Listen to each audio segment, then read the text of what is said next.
Hello बच्चों।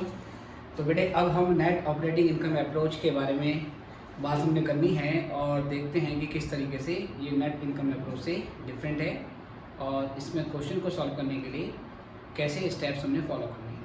ठीक है, तो पहले इसका हम स्टार्टिंग का पोर्शन देख लें हैं कि इसकी थ्योरेटिकल पार्ट क्या बोलता है और फिर उसके बाद प्रैक्टिकल पोर्शन स्टार्ट करेंगे। देखिए sir, net operating income approach, this approach is diametrically opposite to net income approach। ये नेट इनकम अप्रोच का बिल्कुल उल्टा है। अब सर नेट इनकम अप्रोच क्या थी? तो इतना आपको याद होगा कि नेट इनकम अप्रोच कहती थी कि capital structure value of fund को अफेक्ट करता है, क्योंकि कैपिटल स्ट्रक्चर में चेंज होने से ओवरऑल कॉस्ट ऑफ कैपिटल मतलब कि WACC उसमें चेंज आता है और उसमें चेंज आने से वैल्यू ऑफ फंड में चेंज आता है। ऐसा नेट इनकम अप्रोच ने कहा था। नेट ऑपरेटिंग इनकम अप्रोच क्या बोलती है? ये कहती है कि आप अपना कैपिटल स्ट्रक्चर जैसा मर्जी कर लो, उसमें कितना इक्विटी है कितना डेब्ट है उससे कॉस्ट ऑफ कैपिटल पे और उससे वैल्यू ऑफ फंड पे कोई फर्क नहीं पड़ेगा। ठीक है, इट स्टेट्स दैट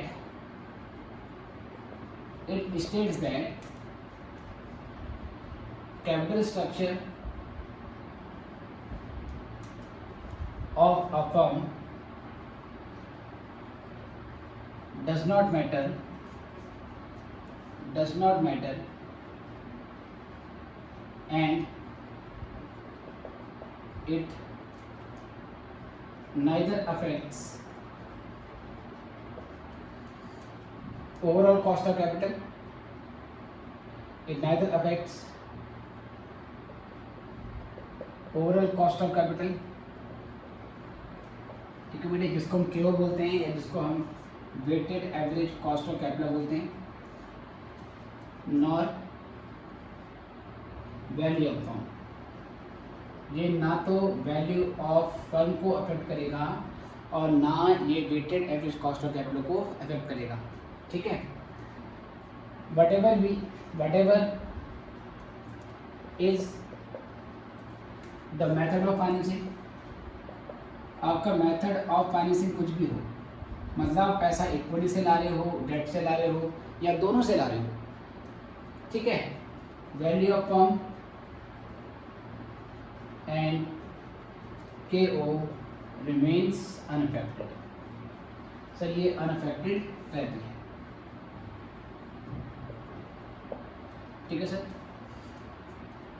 सर इस थ्योरी में कुछ एजम्पशन है, इस थ्योरी में कुछ एजम्पशन ली गई है।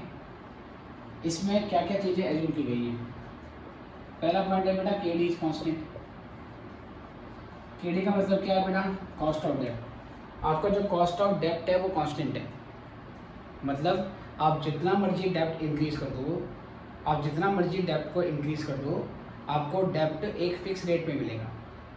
मान लीजिए डेब्ट का रेट है 5%, तो आप जितने मर्जी अमाउंट दो आपको 5% के रेट के हिसाब से ही डेब्ट मिल जाएगा। डेब्ट के रिस्क में किसी तरीके का कोई चेंज नहीं आता है। ठीक है सर। KO is constant. क्यों sir? Because KO depends on business risk and business risk is assumed to be constant. ये बोला गया है कि जो KO है वो बिजनेस रिस्क के ऊपर डिपेंड करता है और बिजनेस रिस्क को हम कांस्टेंट मान के चल रहे हैं, is assumed to be constant. ठीक है सर। तीसरा पॉइंट क्या है? देयर आर नो टैक्सेस, किसी तरीके की कोई टैक्सेस नहीं है। चौथा point sir, investor sees firm as a whole, firm investor को, ठीक है सर, इन्वेस्टर फर्म को टुकड़ों में नहीं देखते। वो ये नहीं देखेंगे कि इक्विटी की वैल्यू कितनी है, वो ये नहीं देखेंगे कि डेब्ट की वैल्यू कितनी है, वो ओवरऑल वैल्यू को देखते हैं।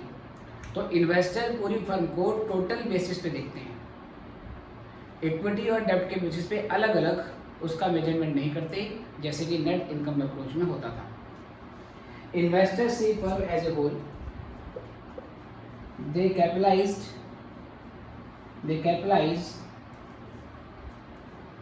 total earnings, यहाँ टोटल अर्निंग का मतलब है net operating income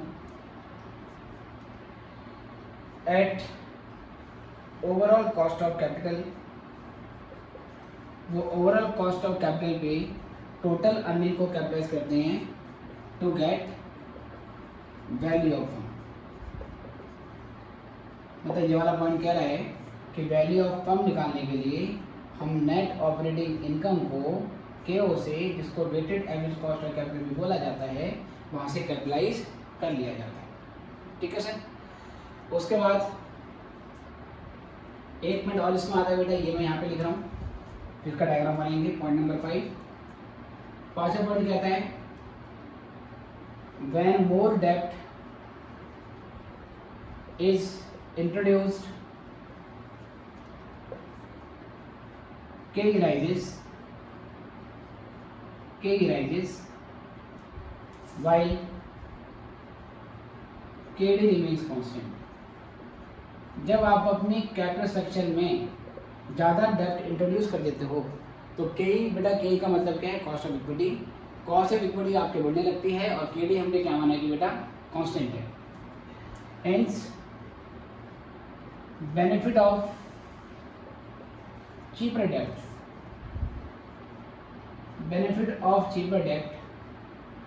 are completely set off by rising KE। और केई बढ़ने की वजह से जो डेप्ट चीपर होने का बेनिफिट मिलता है वो बेनिफिट पूरे तरीके से खत्म हो जाता है बाय राइजिंग केई। देयरफॉर केओ रिमेन्स कांस्टेंट ऑलवेज। और इससे क्या होगा, आपका कैपिटल स्ट्रक्चर जो भी हो, आपका केओ हमेशा कांस्टेंट रहेगा। तो ये कहता है कि अगर हम अपने कैपिटल स्ट्रक्चर में डेप्ट को इंक्रीज करते हैं तो डेप्ट चीपर है और चीपर डेप्ट होने की वजह से आपको बेनिफिट मिलता है। लेकिन आप जितना ज़्यादा डेप्ट अपनी कैपिटल में इंट्रोड्यूस कराते हो, इक्विटी का रिस्क बढ़ने लगता है, क्योंकि जब कंपनी बंद होती है तो डेप्ट की पेमेंट पहले होगी और इक्विटी की पेमेंट बाद में होती है। तो जब डेप्ट बढ़ता जाएगा तो फर्म की टोटल असेट्स में डिवेंचर होल्डर्स का क्लेम बढ़ने लगता है। तो केई की कॉस्ट क्या होगी सर, बढ़ेगी, केई का रिस्क बढ़ेगा। और केई का रिस्क इस तरीके से बढ़ता है ताकि जो चीपर डेप्ट होता है, चीपर डेप्ट के बेनिफिट को बढ़ते हुए केई पूरी तरीके से ख़त्म कर देती है। और फाइनली हमारा जो केओ होगा, जिसे हम कॉस्ट ऑफ कैपिटल बोलते हैं, वो सेम रहता है। ठीक है सर, ये एजम्पशन है और इसका डायग्राम कैसे बनते हैं और फिर इसमें क्वेश्चन कैसे करेंगे वो हमने देखना है। नोट करो।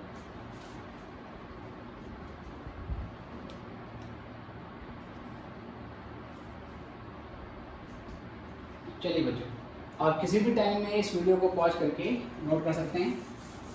आगे देखते हैं सर।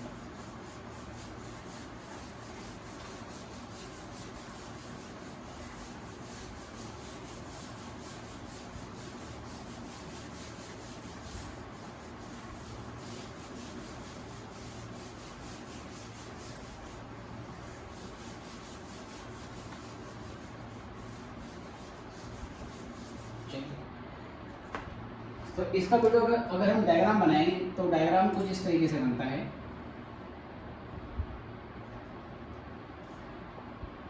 यहाँ पे आपकी कॉस्ट ऑफ कैपिटल है और यहाँ पर सर आपका परसेंटेज डेप्ट है, जिसको हम फाइनेंशियल लीवरेज भी बोल सकते हैं।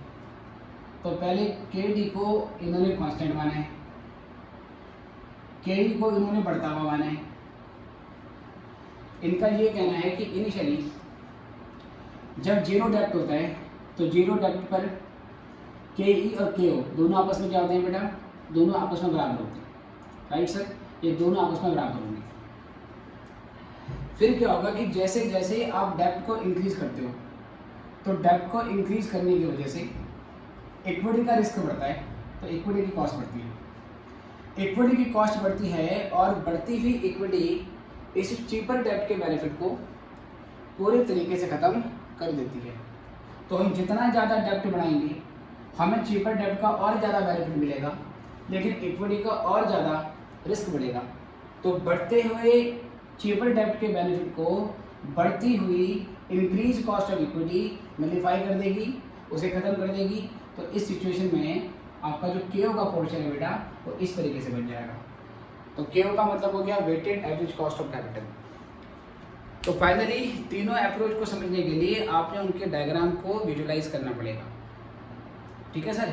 जो फर्स्ट अप्रोच थी नेट इनकम अप्रोच, उसमें केडी कांस्टेंट रहता है और उसमें केई भी कांस्टेंट रहता है, तो केओ घटती जाती थी। ठीक है सर। फिर सर जो हमने ट्रेडिशनल अप्रोच करी थी उस अप्रोच में क्या था, केई बढ़ती थी, केडी बिगिनिंग में कांस्टेंट रहता है और बाद में क्या है सर बढ़ता है, और केओ इनिशियली फॉल करता है फिर क्या उसके बाद राइज करता है।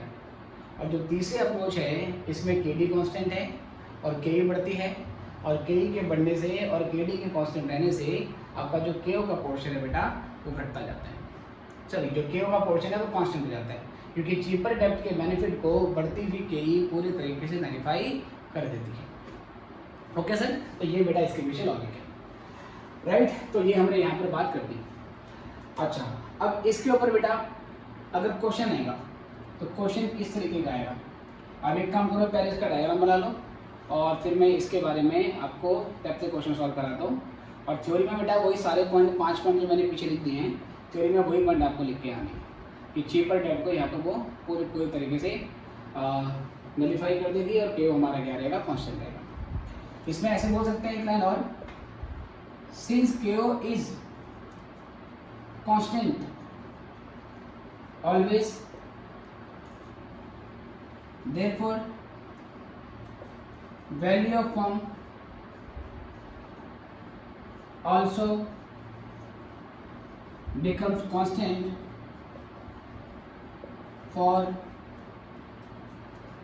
all patterns of capital structure. आप कैपिटल स्ट्रक्चर को जैसे मर्जी रखो, सारा पैसा इक्विटी से लेके आओ या 50-50 इक्विटी और डेब्ट का लगाओ या 70 डेब्ट का लगा दो, 30 के लगा दो इक्विटी, या उल्टा कर दो बेटा, आपकी हर सिचुएशन में केओ सेम रहेगी। और अगर केओ सेम रहेगी तो कह सकते हैं कि वैल्यू ऑफ फर्म भी सेम रहेगी। ठीक है। Hence there is no optimum. तो जब हम ऑप्टिमम कैपिटल स्ट्रक्चर ढूंढने की बात करते हैं तो ये अप्रोच कहती है कोई कैपिटल स्ट्रक्चर ऑप्टिमम नहीं होता, और each capital structure is as good as all other different source different pattern of capital structure।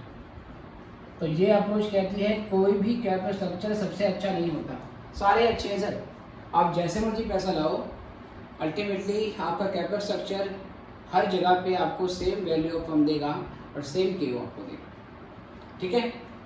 Note कर लेते हैं सर, इस पे क्वेश्चन देखते हैं।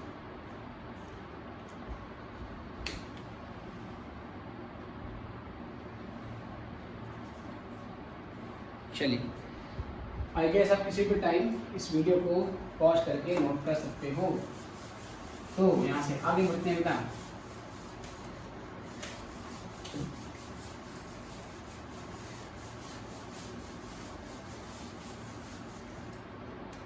देखिए,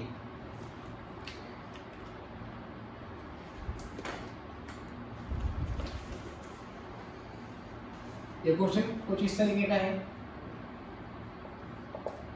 कहता है a company has net operating income of rupees 1 lakh. It has rupees 5 lakh, 6% debenture in its capital structure, इसके कैपिटल स्ट्रक्चर में 5 लाख रुपए का डिवेंचर है at the rate of cost percent, at the rate of 6% बोला हुआ है। The overall capitalization rate that is Q, जो Q बेटा वो हमारा 10% है। क्वेश्चन में कहता है आपसे पहले पार्ट में find value of firm and cost of equity, आपको कॉस्ट ऑफ इक्विटी निकालनी है। सेकंड पार्ट में इफ डेब्ट इज इंक्रीज टू ₹7,50,000, अगर डेब्ट बढ़ के आपका 7,50,000 हो जाता है तो what will be value of firm and KE, ठीक है। क्या होगा सर? क्वेश्चन कहते हैं use net operating income approach, ठीक है सर। आपको NOI अप्रोच से क्वेश्चन सॉल्व करना है। तो बेटे इसमें किस तरीके से काम किया जाएगा, देखो सर, सबसे पहले इसमें क्या करना है, आपको EBIT बताना है कितने, EBIT जिसको हम नेट ऑपरेटिंग इनकम बोलते हैं बच्चों। तो EBIT जो कि आपकी नेट ऑपरेटिंग इनकम है, ये आपको 1 लाख रुपए की गिवन है। EBIT 1 लाख रुपए की, इसमें से आप इंटरेस्ट माइनस करेंगे। तो केस ए में क्योंकि आपको 5 लाख का डिवेंचर बोला गया है, तो 5 लाख का अगर मैं 6% निकालूंगा तो यहाँ से 30,000 का अमाउंट आ जाएगा, ठीक है सर। ये सब करने के बाद हमारे पास EBIT आ जाएगा और EBIT की वैल्यू 70,000 आ जाएगी, तो EBIT हो जाएगा 70,000, ठीक है सर। तो EBIT 1 लाख का है, इंटरेस्ट 5 लाख का 6% है 30,000, तो EBIT आपका 70,000 के आसपास आ गया, मतलब 70,000 आ गया आसपास के। अब इसमें करना क्या होता है सर, इसमें कुछ स्टेप्स हैं। पहले सर इसमें क्या करते हो, वैल्यू ऑफ फर्म निकालते हो। तो वैल्यू ऑफ फर्म निकालने के लिए आपकी जो नेट ऑपरेटिंग इनकम होती है उसको हम KO या weighted average cost of capital से डिवाइड कर देते हैं। इसमें जो स्टेप फॉलो करते हैं और नेट इनकम में जो अप्रोच फॉलो करते थे उसमें डिफरेंस है। नेट इनकम अप्रोच में क्या करते थे, पहले वैल्यू ऑफ इक्विटी निकालते थे, फिर वैल्यू ऑफ डेब्ट निकालते थे और दोनों को जोड़कर वैल्यू ऑफ फर्म निकालते थे। इसमें क्या होता है, वैल्यू ऑफ फर्म पहले निकालते थे, ठीक है। और तो मैं सारे स्टेप दोनों के अभी आपको नोट डाउन भी करवाऊंगा। इसमें करते क्या है, वैल्यू ऑफ फर्म पहले निकाल लेते हैं, उसमें से वैल्यू ऑफ डेब्ट को माइनस कर देते हैं। तो अगर फर्म की वैल्यू में से हम डेब्ट की वैल्यू को माइनस कर देंगे तो वहाँ से हमारे पास फिर इक्विटी की वैल्यू आ जाती है, ठीक है सर। तो जो नेट ऑपरेटिंग इनकम है वो हमारी 1 लाख की है, ठीक है सर। और जो ओवरऑल कॉस्ट ऑफ कैपिटल है जो KO है वो हमारा 10% है। 1 लाख को अगर मैं 10% डिवाइड करूँगा तो 10 लाख की अमाउंट हमारे पास आ जाएगी। जब 10 लाख की अमाउंट हमारे पास निकल के आ जाती है तो यहाँ से हमारे पास वैल्यू ऑफ फर्म आ गई। हमने ये पढ़ा है कि जो वैल्यू ऑफ फर्म होती है वो value of equity plus value of डेब्ट होती है। वैल्यू ऑफ फर्म 10 लाख रुपए की हम निकाल चुके हैं, इक्विटी की वैल्यू मुझे नहीं पता, डेब्ट की वैल्यू क्या होगी, जब बोला गया कि आपके पास 5 लाख के डिवेंचर हैं तो सिंपली यहाँ पर 5 लाख ले लो। या सर क्या करते हैं, वैल्यू ऑफ डेब्ट निकालने का फॉर्मूला होता है क्या, इंटरेस्ट अपॉन में KD। तो पहले 5 लाख पे 4% इंटरेस्ट निकालोगे दैट इज 30,000, फिर 30,000 के इंटरेस्ट को KD से डिवाइड करोगे दैट इज 6%। तो बेटा आएगा तो वही, तो सीधे लिख दिया। अब क्या करोगे सर, 10 लाख में से 5 लाख माइनस कर दो, तो यहाँ से जो वैल्यू ऑफ इक्विटी है जिसको हम VE बोलते हैं ये आपका 5 लाख आ जाएगा, ठीक है। ये आने के बाद बेटा, ये आने के बाद फिर आप कॉस्ट ऑफ इक्विटी निकालोगे। कॉस्ट ऑफ इक्विटी का फॉर्मूला क्या होगा, आप EBIT लोगे, EBIT का मतलब होगा earning before interest, sorry earning before tax है ना, ये EBIT था, इंटरेस्ट माइनस हुआ, ये क्या बन गया आपका EBT। तो EBT लोगे और EBT को आप डिवाइड कर दोगे बेटे वैल्यू ऑफ इक्विटी से, ठीक है सर। EBT को डिवाइड कर देंगे वैल्यू ऑफ इक्विटी से, तो वहाँ से आपके पास कॉस्ट ऑफ इक्विटी आ जाएगी। अब बेटा ये किस तरीके से निकाला जाएगा, तो इसका फॉर्मूला ऐसा होगा कि जो EBT है वो कितना है सर, EBT है आपका 70,000, राइट सर। EBT आया 70,000, वैल्यू ऑफ इक्विटी आई है आपकी 5 लाख, ठीक है सर। परसेंटेज में कन्वर्ट करना है तो 100 से इंटू कर दो, तो 70,000 को आप डिवाइड करोगे, ठीक है। 70,000 को आप डिवाइड करोगे 5 लाख से, तो ये आ जाएगा 14%, तो 14% से आपके यहाँ पर कॉस्ट ऑफ इक्विटी आ जाएगी, ठीक है बेटे। तो कॉस्ट ऑफ इक्विटी आपको इस तरीके से निकाल देनी है। अगर इस तरीके से नहीं निकालना चाहते, एक तरीका और है, ठीक है। ऑल द क्वेश्चन हमारा पूरा हो गया सर, पार्ट ए हमारा पूरा हो गया है।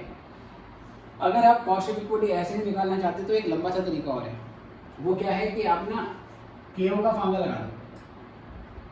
KO का फॉर्मूला क्या होता है अगर आपको याद हो तो, पहले KE फिर into value of equity upon में वैल्यू ऑफ फर्म प्लस फिर KD। आई गेस यहाँ से आपको बेटा दिखेगा नहीं, तो मैं इसको यहाँ लिख देता हूँ कि अगर आपको ऐसे भी निकालना है तो ऑल्टरनेटिवली आप ऐसे भी निकाल सकते हैं। आप KO का फॉर्मूला लगाओ, ये था KE into value of equity upon में value of firm plus KD into value of डेप्ट VD अपॉन में वैल्यू ऑफ फर्म। सर ये फॉर्मूला होता है। इसमें क्या है बेटा, अब हमारे पास इसमें जो KO है ना, जो बेटा KO है, एक मिनट बच्चों, चलिए ऐसे ही कर लेते हैं कि KO हमें क्वेश्चन में पता है सर। KO की वैल्यू क्वेश्चन में गिवन है आपको 10%, ठीक है सर। अच्छा सर, ये प्रपोर्शन आप निकाल सकते हो VE अपॉन में VF। VE आपके पास क्या है बेटा 5 लाख है, और VF वैल्यू ऑफ फर्म आपके पास 10 लाख है, तो 5 lakh by 10 lakh plus KD sir. KD आपको पता है, KD का मतलब cost of debt. Cost of debt आपकी 6% है, तो यहाँ पर आ जाएगा 6% या 0.06। अगेन वैल्यू ऑफ डेप्ट ये 5 लाख है सर, डेप्ट की वैल्यू 5 लाख है बेटा, अपॉन में 10 लाख। तो आपको KO पता है, ये फ्रैक्शन पता है, ये पता है और ये पता है। तो जब इसको शफल करोगे सर, दाएं बाएं करोगे, लाइक इस वाले पोर्शन को यहाँ पे जाके क्या कर दोगे, माइनस कर दोगे, और फिर ये वाला पोर्शन यहाँ जाके उल्टा, यहाँ पे जाके उल्टा हो जाएगा, तो KE आ जाएगी। तो KE ऐसे निकालो या ऐसे निकालो, है ना, लेकिन ऐसे कर दोगे तो कोई दिक्कत नहीं है sir, that is better. All right, अब क्या करेंगे सर इसके बाद, पार्ट बी में क्या बोलता है, ये हमारा पार्ट ए का आंसर था। पार्ट बी में कहते हैं अगर डेप्ट को हम बढ़ाकर 7.5 लाख कर देते हैं, मतलब जो डेप्ट पहले हमारा 5 लाख का था, अगर वो 7.5 लाख का हो जाता है, तो उससे वैल्यू ऑफ फर्म में और KE में क्या फ़र्क पड़ेगा, ठीक है। तो क्या करेंगे बेटा, पार्ट नंबर बी में मैं इसी में चेंज कर देता हूँ। पहले ये सेम रहेगा 1 लाख। इंटरेस्ट अब आप कितने पे निकालोगे, 7,50,000 पे निकालोगे। अगर 7,50,000 पे 6% का इंटरेस्ट निकाला जाए, 7,50,000 इंटू 6%, ठीक है सर, तो ये हो जाएगा आपका 45,000 आई गेस। 7 लाख का बिल्कुल ठीक बेटा, ये आ गया 45,000।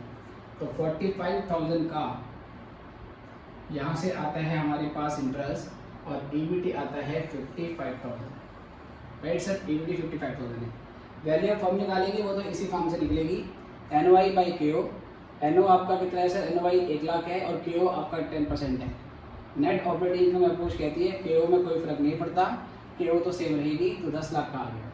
अब यहाँ से फॉर्मूला लगाओगे, आपके पास डेप्ट हमारा 7,50,000 है, और अगर ये डेप्ट 7,50,000 है प्यारे बच्चों, तो यहाँ से हमारे पास जो इक्विटी की वैल्यू आएगी वो 2,50,000 आएगी।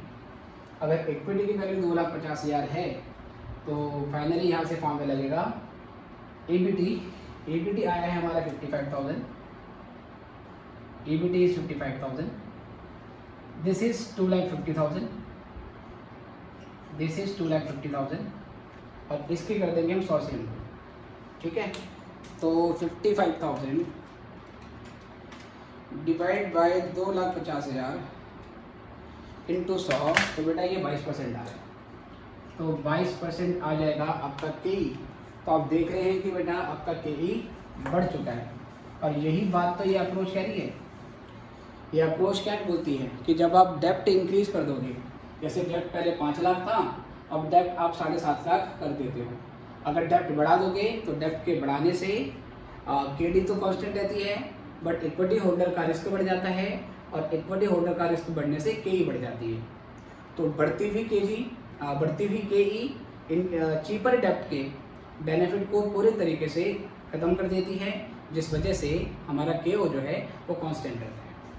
ठीक है बेटा, तो ये हमारा क्वेश्चन हो गया under net operating income approach.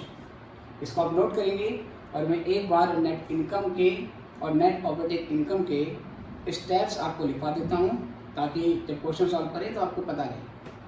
Note करो।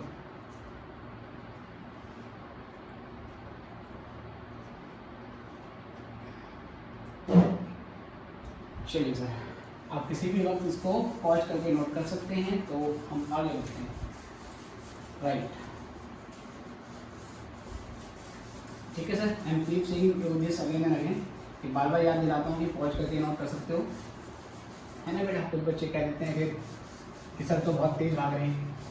तो बेटा यहाँ पर ये फ़ायदा है कि वीडियो की स्पीड को हम अपने हिसाब से आगे पीछे कर सकते हैं। ओके सर, चलिए। तो अब से अगर मैं आपको एक नोट लिखवाऊँ, steps under net income and traditional approach. बेटे ट्रेडिशनल अप्रोच के स्टेप और नेट इनकम के अप्रोच के स्टेप सेम है, और steps under net operating income approach. ठीक है सर। इसमें क्या करते हैं, पहले एक चीज़ तो कॉमन होती है कि आपको EBIT क्वेश्चन में दिया होगा, उसमें से आपको इंटरेस्ट माइनस कर देना है, और इंटरेस्ट लेस करने के बाद आपको EBT निकालना है। ये चीज़ तो दोनों में कॉमन होती है सर। आपको EBIT क्वेश्चन में गिवन होगा, उसमें से आप इंटरेस्ट माइनस करोगे, और यहाँ से हमारे पास EBT आ जाएगा। फिर इसमें क्या करते हैं बेटा, इसमें पहले हम वैल्यू ऑफ इक्विटी निकालते हैं। वैल्यू ऑफ इक्विटी निकालते हैं, इसका फॉर्मूला होता है EBT अपॉन में के। फिर वैल्यू ऑफ डेप्ट निकालते हैं, या तो सीधे लिख दो जितना डेप्ट क्वेश्चन में गिवन है, या आप इंटरेस्ट अपॉन में के डी कर दोगे। इसके बाद वैल्यू ऑफ फर्म निकालते हैं, जो value of equity plus value of डेप्ट होता है। फिर उसके बाद KO निकाला जाता है इसमें, जिसको हम WACC बोलते हैं। ठीक है सर, KO या WACC। इसका फॉर्मूला क्या होता है सर आपका? इसका फॉर्मूला होता है कि जो आपकी नेट ऑपरेटिंग इनकम होती है, उसको आप वैल्यू ऑफ फर्म से डिवाइड कर देते हो, और NOI को वैल्यू ऑफ फर्म से डिवाइड करने के बाद आपके पास यहाँ से KO आ जाता है, इसको परसेंटेज में कन्वर्ट करने के लिए आप 100 से डिवाइड करते हैं। ठीक है सर। तो इसमें KO हमारा फ्लेक्सिबल होता है, KO कांस्टेंट नहीं रहता। आप जितना ज़्यादा डेप्ट बढ़ाओगे KO घटता जाता है, और वैल्यू ऑफ फर्म बढ़ती जाती है। ये नेट इनकम अप्रोच थी। इसमें क्या करते हैं सर, पहले इतना कर लिया, और इसमें पहले हम वैल्यू ऑफ फर्म निकाल लेते हैं। वैल्यू ऑफ फर्म निकालने के लिए जो हमारा EBIT है, या जिसको हम नेट ऑपरेटिंग इनकम भी बोल सकते हैं, हम इसको KO से डिवाइड कर देते हैं, है ना। EBIT क्या है? ये नेट ऑपरेटिंग इनकम है सर। EBIT को नेट ऑपरेटिंग इनकम भी बोलते हैं। तो इसमें EBIT जो NOI है उसको K से डिवाइड करोगे, वहाँ से ये आ जाएगा। तीसरा यहाँ से आपको सर वैल्यू ऑफ डेप्ट निकालना होता है। निकालो, या जो डेप्ट आपको दे रखा है बेटा सीधे ये ले लो, कोई दिक्कत वाली बात नहीं है ना। और क्योंकि कई बार हमें इंटरेस्ट का अमाउंट दिया होता है, इंटरेस्ट का अमाउंट दिया होगा डायरेक्टली, और रेट दिया होगा, तो इस तरीके से निकालना पड़ेगा। यहाँ पर प्रिंसिपल सम पहले से ही दे दे, रेट दे दे बेटा आपको, तो उस सिचुएशन में क्योंकि प्रिंसिपल अमाउंट पहले से गिवन है, तो VD आप डायरेक्टली भी ले सकते हो।